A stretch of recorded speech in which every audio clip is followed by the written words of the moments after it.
All right, let's jump right in. I want you to imagine something with me. What if our entire civilization, this whole machine that's built on endless growth, what if it didn't end with a massive explosion, but just stopped? This is exactly the thought experiment we're exploring today.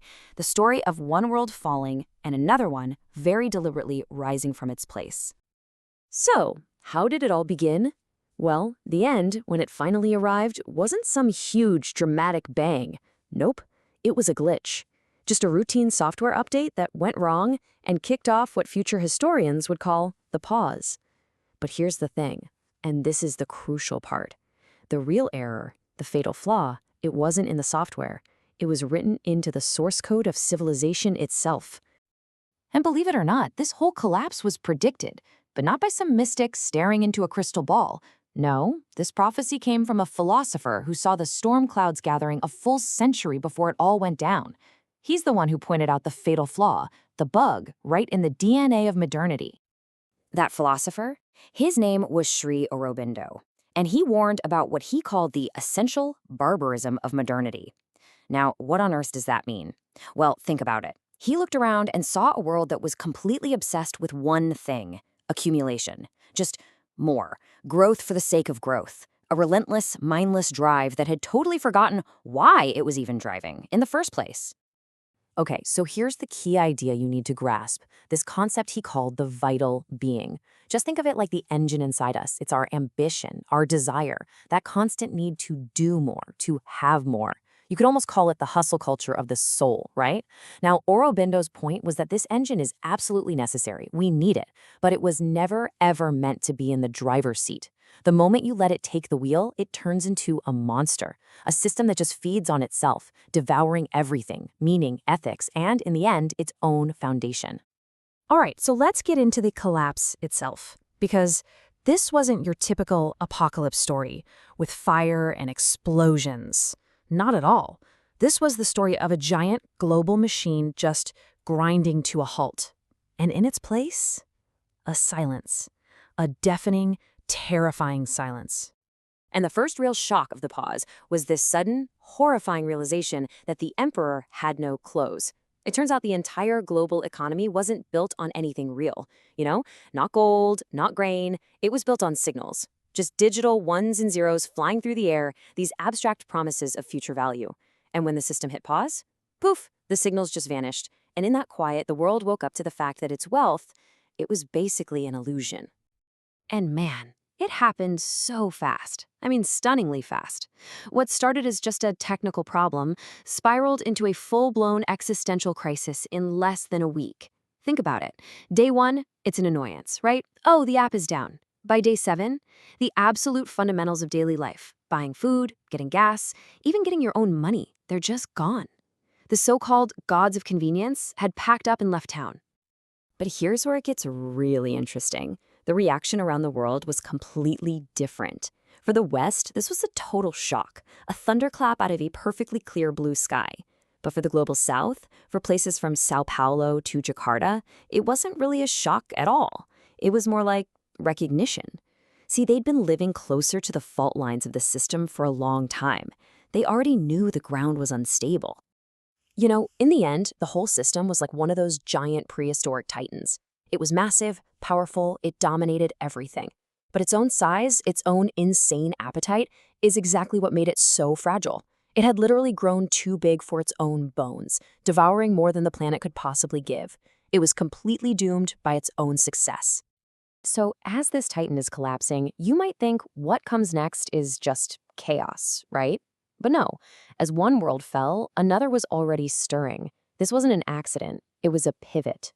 There was a prepared, deliberate response just waiting in the wings, built on a philosophy that was the complete opposite of what had just failed. So what was this plan? Well, for years, leaders in the global South had been quietly building the scaffolding for a whole new world.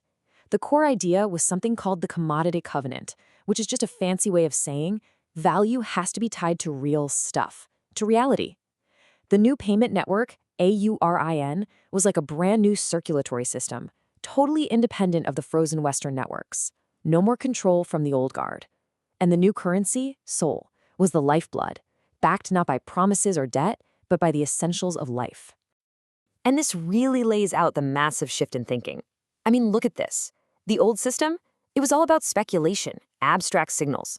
The new one, it's about substance, tangible assets. We go from measuring success by how much we can consume to how much we can regenerate. The entire purpose of money gets flipped on its head. It stops being about accumulating wealth for its own sake and starts being about serving life itself. And this is where Aurobindo's philosophy stops being just a theory and becomes the actual blueprint. I'm not kidding. African statesmen were literally reciting his principles as they were building these new economic alliances. The ideal was simple but profound. The economy, just like our own bodies, doesn't exist just for itself. It's an instrument, a vehicle for something higher, for a balanced, conscious life. So you see, this re-anchoring, it was about way more than just money. It was about building a whole new kind of society from the ground up. So for this last part of our journey, let's look at the long-term vision, the birth of what they eventually called a reflective civilization. So how do you even start a transformation that big? Well, the world essentially became a giant classroom. You had universities in the West dusting off their copies of Sri Aurobindo and teaching him right next to Adam Smith.